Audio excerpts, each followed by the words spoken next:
Welcome to a journey through numbers, addresses, and dates that seem ordinary at first glance, but may reveal deeper connections when examined closely.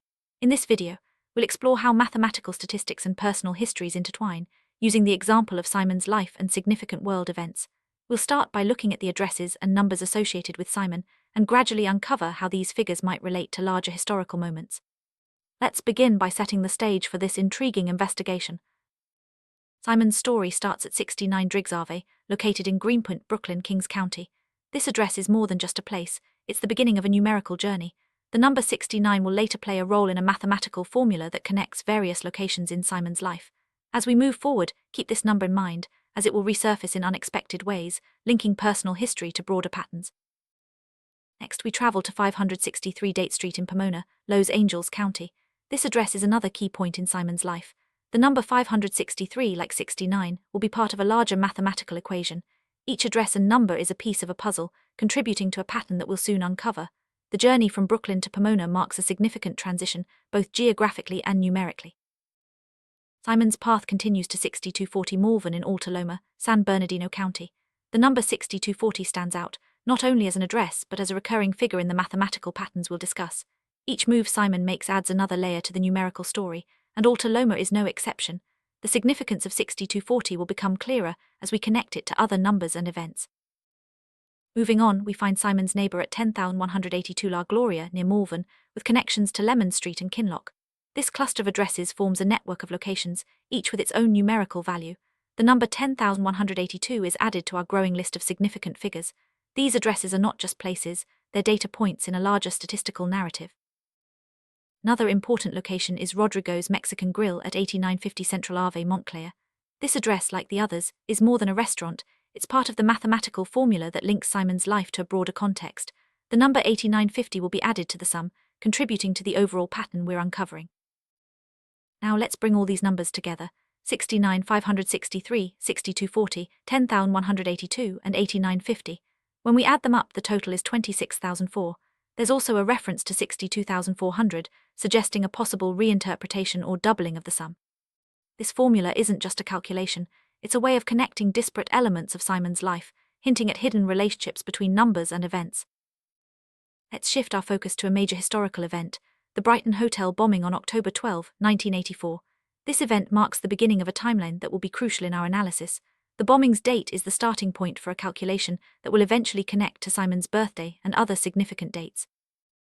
Fast forward to August 21, 2001, Simon's birthday, just weeks before the September 11 attacks. The time between the Brighton Hotel bombing and Simon's birthday is calculated as 6,158 days, or 16 years, 10 months and 10 days.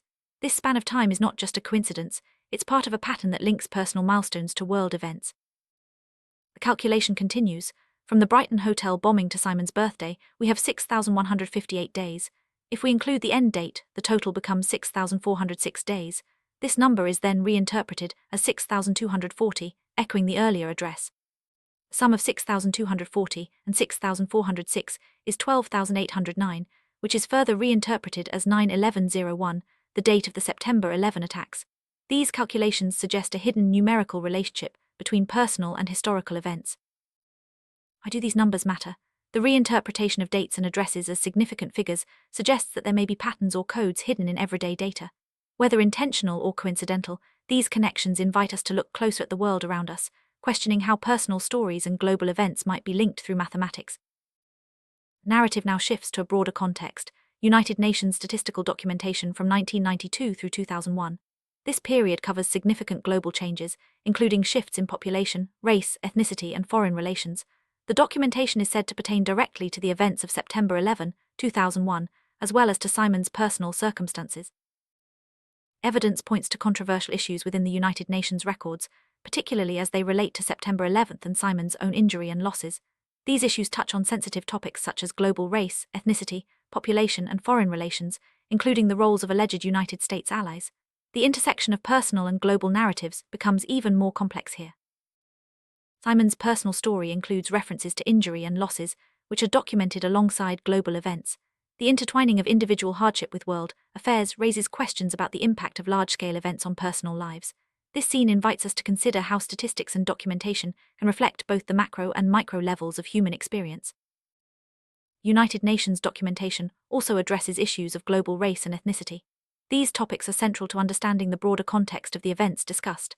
By examining how race and ethnicity are recorded and analyzed, we gain insight into the complexities of international relations and the challenges faced by individuals like Simon. Population statistics and foreign relations are key themes in the United Nations records. These figures help us understand the shifting dynamics of the world stage during the 1990s and early 2000s. The interplay between population data and diplomatic relationships provides a backdrop for the personal and historical events we've discussed. The documentation also mentions alleged United States allies, highlighting the complexity of international alliances. These relationships play a significant role in shaping global events, including those that have impacted Simon's life. Understanding these alliances helps us see the broader implications of the numbers and events we've been exploring. As we piece together Simon's addresses, significant dates, and the United Nations documentation, a pattern emerges. The connections between personal milestones and global events suggest that individual stories can reflect larger historical trends. This scene encourages us to think about how our own lives might be linked to the world around us through data and statistics. Statistics are more than just numbers, they're tools for understanding the world. By analyzing addresses, dates, and documentation, we can uncover hidden patterns that might otherwise go unnoticed. This scene highlights the importance of critical thinking and careful analysis when interpreting data, whether in personal stories or global events. As we reflect on the journey through Simon's life and the world's events, we see that hidden connections can be found in the most unexpected places. Whether through mathematical formulas or historical documentation, the links between personal and global narratives remind us of the complexity of our world. This scene invites viewers to remain curious and open-minded when encountering patterns in data. In conclusion, the exploration of Simon's addresses, significant dates, and United Nations documentation reveals a tapestry of patterns and possibilities. While some connections may be coincidental, others invite deeper investigation. By staying attentive to the numbers and stories around us, we can better understand both our personal histories and the broader world. Thank you for joining us on this journey through hidden math codes and secret connections.